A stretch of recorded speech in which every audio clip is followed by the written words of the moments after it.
പ്രധാനപ്പെട്ട തീരുമാനം നിങ്ങളെ അറിയിക്കാൻ വേണ്ടിയാണ് ഇവിടെ വന്നത്. ഇന്ന് പാർട്ടി സംസ്ഥാന കമ്മിറ്റി കൂടുന്നതുകൊണ്ടാണ് നിങ്ങൾ ഇവിടെ വരാൻ പറഞ്ഞത്. ഇന്നലെ ചിന്നക്കനാലിൽ ആനയുടെ ആക്രമണത്തിൽ ഒരു സ്ത്രീ മരണപ്പെടുകയുണ്ടായി. അവർക്ക് 2 കുഞ്ഞുങ്ങളാണുള്ളത്. നമുക്ക് കിട്ടിയ വിവരം വെച്ച് ഭർത്താവ് ഉപേക്ഷിച്ച് പോയിരിക്കുകയാണ്. 2 കുഞ്ഞുങ്ങളും പ്രായപൂർത്തിയാകാത്ത കുഞ്ഞുങ്ങളാണ്. അതുകൊണ്ട് നമ്മൾ സർക്കാർ കൊടുക്കുന്ന കോമ്പൻസേഷൻ പോലും അവർക്കൊരു ബാങ്ക് അക്കൗണ്ട് ഓപ്പറേറ്റ് ചെയ്യാൻ ഒക്കാത്ത ഒരു സാഹചര്യമുണ്ട്. വളരെ സങ്കീർണമായൊരു വിഷയമാണ്.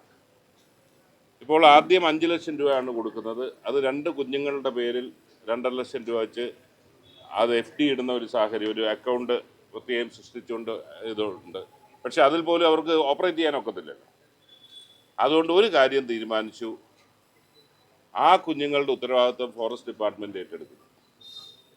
ഈ 2 കുഞ്ഞുങ്ങൾക്കും 18 വയസ്സാകുന്നിടം വരെയുള്ള അവരുടെ വിദ്യാഭ്യാസം ഡിപ്പാർട്ട്മെൻറ്റ് ഏറ്റെടുക്കും. അവർക്ക് ആവശ്യമുള്ള ഭക്ഷ്യം, റേഷനിങ്, അത് ഡിപ്പാർട്ട്മെൻറ്റ് കൊടുക്കുന്നതായിരിക്കും. അവർക്ക് ആ കുടുംബത്തിന് എല്ലാ മാസവും 5000 രൂപ ആ കുട്ടികളുടെ മറ്റ് ചെലവിന് വേണ്ടി നമ്മൾ കൊടുക്കുന്നതാണ്. ഡിപ്പാർട്ട്മെൻറ്റ് ഉദ്യോഗസ്ഥരെല്ലാം കൂടെ സമാഹരിച്ചുകൊണ്ട്, പൊതുസമൂഹമായിട്ട് സമാഹരിച്ചുകൊണ്ട് കിട്ടുന്ന തുക, ഒരു അക്കൗണ്ട്, പ്രധാനമന്ത്രിയുടെ അങ്ങനെ എന്തോ ഒരു അക്കൗണ്ട് ഉണ്ട്, PM സുകന്യ സമൃദ്ധി യോജന എന്ന് പറഞ്ഞ അക്കൗണ്ട്, ഈ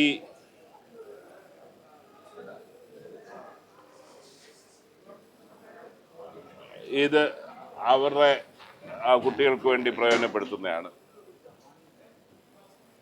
ഇതുകൂടാതെ ഫോറസ്റ്റ് ഡിപ്പാർട്ട്മെൻറ്റിൽ നിന്നൊരു മെൻറ്റർ, ആ കുട്ടിക്ക് ഇനിയിപ്പോൾ അമ്മയില്ല, അച്ഛൻ ഉപേക്ഷിച്ചു പോയി, ഫോറസ്റ്റ് ഡിപ്പാർട്ട്മെൻറ്റിൽ നിന്ന് ഒരു ഉദ്യോഗസ്ഥനെ ഒരു മെൻറ്ററായി വെക്കും. ആ കുഞ്ഞുങ്ങളുടെ കാര്യങ്ങൾ അന്വേഷിച്ച് ആവശ്യമുള്ള കാര്യങ്ങൾ ചെയ്യുന്ന ഒരു തീരുമാനമാണ് പറഞ്ഞത്.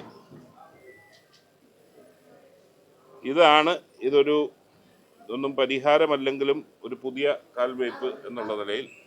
അതുപോലെ വിമൻ ആൻഡ് ചൈൽഡ് ഡിപ്പാർട്ട്മെൻ്റ് ഉണ്ട്, അവരുമായിട്ടും ചർച്ച ചെയ്ത് മറ്റെന്തെങ്കിലും ഫെസിലിറ്റി എക്സ്റ്റെൻഡ് ചെയ്യാൻ ഒക്കുന്നോ എന്നുള്ളത് ചർച്ച ചെയ്യുന്നതായിരിക്കും. എന്തായാലും ഒരു പുതിയ മോഡൽ നമ്മളിവിടെ തുടങ്ങിയിരിക്കുകയാണ്, സംരക്ഷണത്തിൻ്റെ ഒരു മോഡൽ.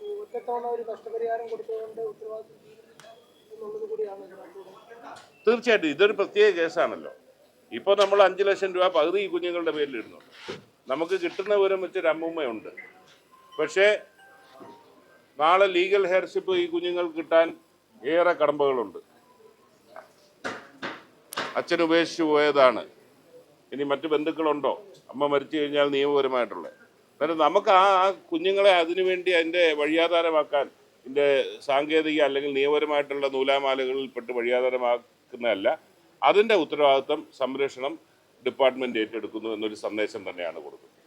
പല മേഖലകളിലും വന്യജീവി ആക്രമണം റിപ്പോർട്ട് ചെയ്യുന്നൊരു പശ്ചാത്തലമുണ്ട്. അപ്പോൾ എങ്ങനെയാണ് ഈ സർക്കാർ ഈ കേന്ദ്ര വനം നിയമത്തിലെ ഭേദഗതിയുമായി ബന്ധപ്പെട്ട അങ്ങനെയുള്ള കാര്യങ്ങളിൽ തുടർന്ന് ഇടപെടൽ നടത്തുമോ? എങ്ങനെയാണ് സർക്കാരിൻ്റെ തീരുമാനം? തീർച്ചയായിട്ടും അടുത്ത മാസം 9-ാം തീയതി ഒരു ടോട്ടൽ പ്രോജക്റ്റ് തയ്യാറാക്കിയിട്ട് ഡൽഹിക്ക് പോവുകയാണ്. കേന്ദ്ര വനം മന്ത്രിയെയും ആവശ്യമെങ്കിൽ പ്രധാനമന്ത്രിയെ കാണാൻ പറ്റുകയാണെങ്കിൽ അതടക്കം. അന്നേരം ഇവിടുത്തെ യാഥാർത്ഥ്യങ്ങൾ അവർക്കൂടെ ബോധ്യപ്പെടുന്ന ഒരു പ്രസൻറ്റേഷനോടുകൂടി തന്നെയാണ് ഞങ്ങൾ പോകാൻ ഉദ്ദേശിക്കുന്നത്. ഒരു കാര്യം ഞാൻ പറയാം, ഇപ്പോൾ ഈ വനത്തിൽ നിന്ന് ആനയോ മറ്റു മൃഗങ്ങളോ ഇടയ്ക്ക് സോളാർ വേലി മുറിച്ച് വരുന്നതല്ല കേരളത്തിൽ കണ്ടുകൊണ്ട്.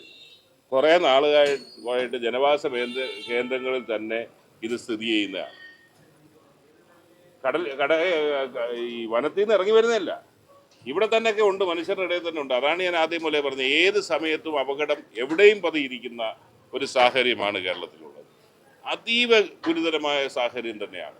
അതുകൊണ്ട് നമ്മളിപ്പോൾ ഇന്നലെ ചിന്നക്കനാലിൽ നടന്നത്, എനിക്ക് കിട്ടിയ റിപ്പോർട്ട്, രാവിലെ തന്നെ അലേർട്ട് പോയി, ഫോറസ്റ്റ് ഡിപ്പാർട്ട്മെൻറ്റിൻ്റെ അലേർട്ട് പോയി.